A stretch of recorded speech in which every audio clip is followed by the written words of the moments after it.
दहशतगर्द पन्नू ने उगला जहर। पहलगाम पर पाक का समर्थन, भारत का पन्नू के खिलाफ एक्शन। पाक पन्नू दोनों को लगाया गया ठिकाने।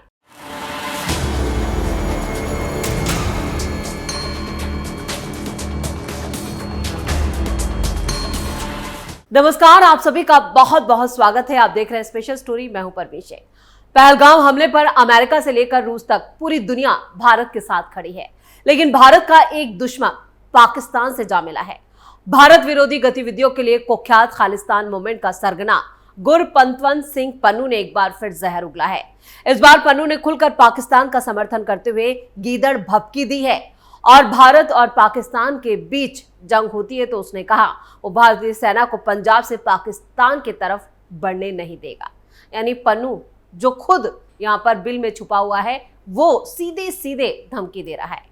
पन्नू खुद तो चूहे की तरह कभी इस बिल में कभी उस बिल में छिपता फिर रहा है और भारत के खिलाफ पाकिस्तान को शेयर दे रहा है। भारतीय एजेंसियों का खौफ इतना है कि सामने नहीं आना चाहता है पन्नू। अब वो पाकिस्तान के साथ दोस्ती की बात कर रहा है। पन्नू ने धमकी देते हुए कहा कि हम भारतीय सेना को पंजाब से पाकिस्तान पर हमला करने के लिए गुजरने नहीं देंगे। इतना ही नहीं, पन्नू ने पाकिस्तान के साथ ईंट की दीवार की तरह खड़ा रहने का दावा करते हुए कहा कि हम 20 मिलियन सिख यानी 2 करोड़ सिख पाकिस्तान के साथ एकजुट होकर खड़े हैं। इतना ही नहीं, वो पाकिस्तान की तारीफ भी कर रहा है। पन्नू एनएसए अजीत डोभाल के इतने खौफ से कांप रहा है और दूसरी तरफ इस तरह की गीदड़ भभकियां दे रहा है। वो भारत के नेताओं और भारत सरकार के खिलाफ बेतुकी और जहरीली बयानबाजी कर रहा है जो उसे महंगी पड़ने वाली है। उसको भी पाकिस्तान के साथ साथ ठिकाने लगाने का प्लान तैयार हो चुका है और ये प्लान खुद अजीत डोभाल ने तैयार किया है। यानी अब पन्नू को उसके बिल से खींचकर उसको ठिकाने लगाया जाएगा। पाकिस्तान से पन्नू का बेजोड़ कनेक्शन क्या है? भारत सरकार ने 2020 में पन्नू को आतंकवादी घोषित किया था और उसकी सभी प्रॉपर्टीज को जब्त करने के आदेश दिए थे। पन्नू का पाकिस्तान कनेक्शन भी है। उसने सिख फॉर जस्टिस पाकिस्तानी नागरिक मोहम्मद सलमान यूनुस के साथ मिलकर ही बनाया था। यह संगठन ISIA के इशारे पर ही चल रहा है। भारत के खिलाफ अवैध गतिविधियों को अंजाम देता है। यूनुस मौजूदा वक्त में सिख फॉर जस्टिस का ग्लोबल खालिस्तान रेफरेंडम का समन्वयक बन चुका है। यानी यहां पर ये प्लानिंग करते हैं भारत के खिलाफ। लेकिन जिस तरह से ये खुलकर पहलगाम अटैक के बाद सामने आया है तो अब इसकी शामत आ चुकी है, क्योंकि इसके खिलाफ अजीत डोभाल एक बड़ा एक्शन लेने जा रहे हैं।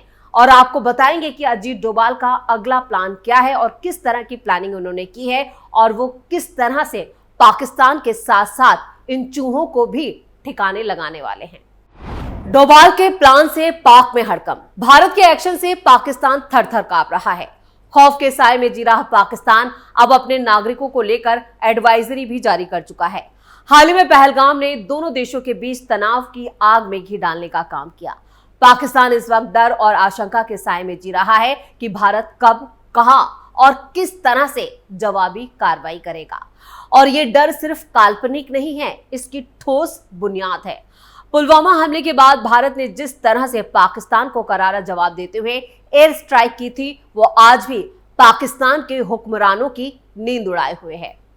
इस बार भारत कुछ बड़ा कर सकता है, लेकिन फर्क यह है कि इस बार भारत की रणनीति कुछ और ही है और काफी बड़ी और चौंकाने वाली है। राष्ट्रीय सुरक्षा सलाहकार अजीत डोभाल, जो देश की सुरक्षा नीति के सबसे अहम स्तंभ माने जाते हैं, वो पहलगाम यानी इस बार सिर्फ सैन्य जवाब तक सीमित नहीं रहना चाहते हैं। उन्होंने एक ऐसा गेम प्लान बनाया है जो पाकिस्तान को हर मोर्चे पर हिलाकर रख देगा। दरअसल 2014 में अजीत डोभाल ने शास्त्र यूनिवर्सिटी में आयोजित नानी पालखीवाला स्मृति व्याख्यान में अपने विचार रखते हुए डिफेंसिव ऑफेंस की अवधारणा को विस्तार से समझाया था। उनका मानना था कि भारत लंबे वक्त से एक रक्षात्मक नीति अपनाता आ रहा है, जिसमें हम सिर्फ तब प्रतिक्रिया देते हैं जब पाकिस्तान कोई उकसावे वाली हरकत करता है। यह रणनीति भारत को बार बार नुकसान उठाने पर मजबूर करती है, क्योंकि हम अपने ही घर में नुकसान सहते हैं और फिर जवाब देने की सोचते हैं।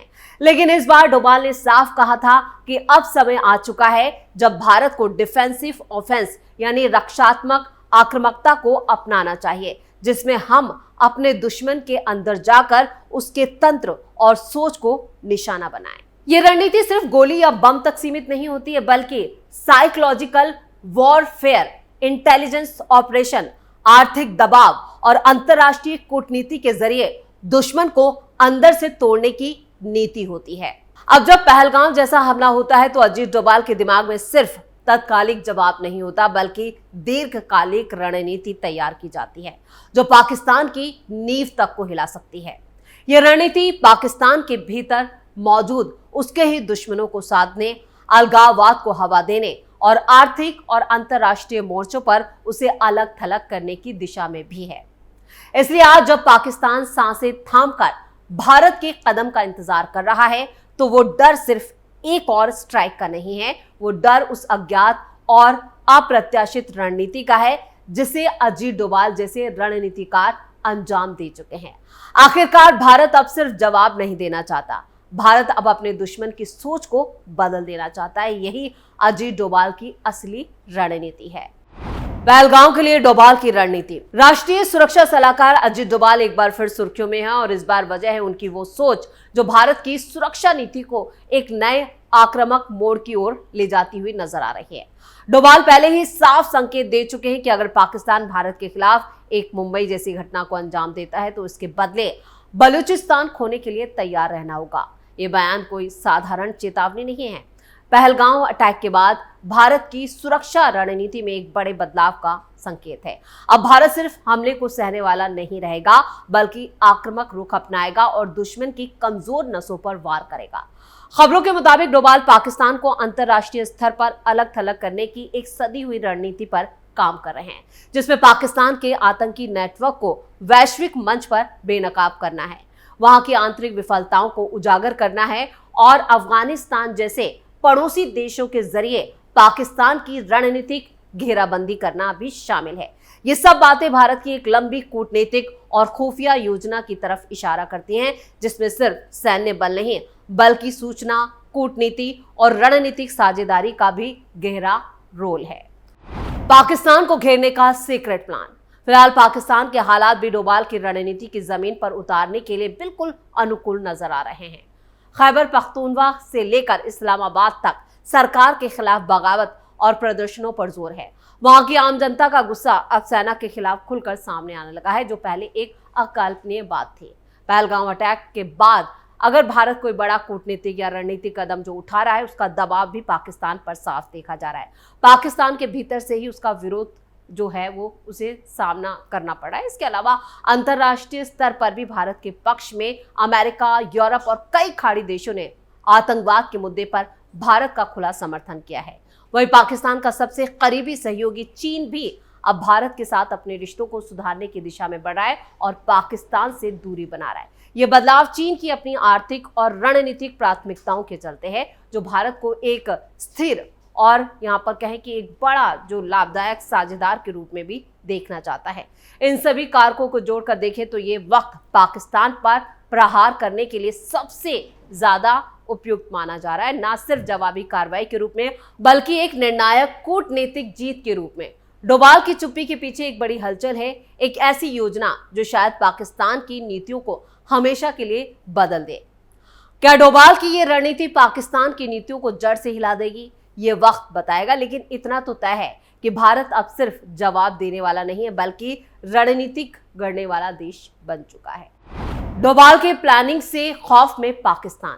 राष्ट्रीय सुरक्षा सलाहकार अजीत डोभाल की रणनीतिक सोच और अद्वितीय कार्यशैली एक बार फिर पाकिस्तान के पसीने छुटा रही है। उसकी पतलून गीली हो चुकी है और वो टेंशन में नजर आ रहा है। डोभाल जैसे अनुभवी और दूरदर्शी अधिकारी के साथ केंद्र सरकार साफ रूप से ये संकेत दे रही है कि अब सिर्फ बयानबाजी नहीं बल्कि ठोस कार्रवाई का वक्त है।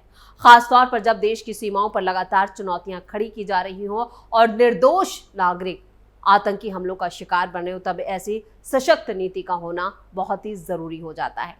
पठानकोट हमले के बाद डोभाल को लेकर कुछ विरोध के स्वर जरूर उभरे थे, लेकिन उनकी सोच को लेकर सरकार के भीतर जो भरोसा है और मोदी को जो उन पर भरोसा है वो आज भी अडिग है। उनका डिफेंसिव ऑफेंस का सिद्धांत अब सिर्फ एक विचार नहीं बल्कि एक जमीनी रणनीति का रूप ले चुका है। और ये नीति बताती है भारत अब सिर्फ रक्षात्मक मुद्रा में नहीं रहेगा बल्कि जहां से खतरा ज्यादा उत्पन्न होगा वहीं जाकर उसे खत्म किया जाएगा। हाल ही में पहलगाम जैसे हमलों ने देश को एक बार फिर आहत किया और इन घटनाओं से यह साफ कर दिया है कि पाकिस्तान प्रायोजित आतंकवाद की आग अब भी धधक रही है और इसे रोकने के लिए परंपरागत तरीकों से कुछ अलग निर्णायक कदम उठाने होंगे। ऐसे में वक्त डोभाल की योजना पर एक सख्त है, लेकिन जरूरी है कि जवाब बनकर सामने आए। डोभाल की सोच साफ है, शांति की कामना वही कर सकता है जो जंग के लिए तैयार हो। उनकी नीति सिर्फ जवाब देने तक सीमित नहीं है बल्कि दुश्मन की योजना को उसकी शुरुआत से ही ध्वस्त करने पर फोकस है। यही वजह है कि पाकिस्तान की खुफिया एजेंसियों और जो उसका सैन्य तंत्र है उसमें बेचैनी का माहौल देखा जा रहा है।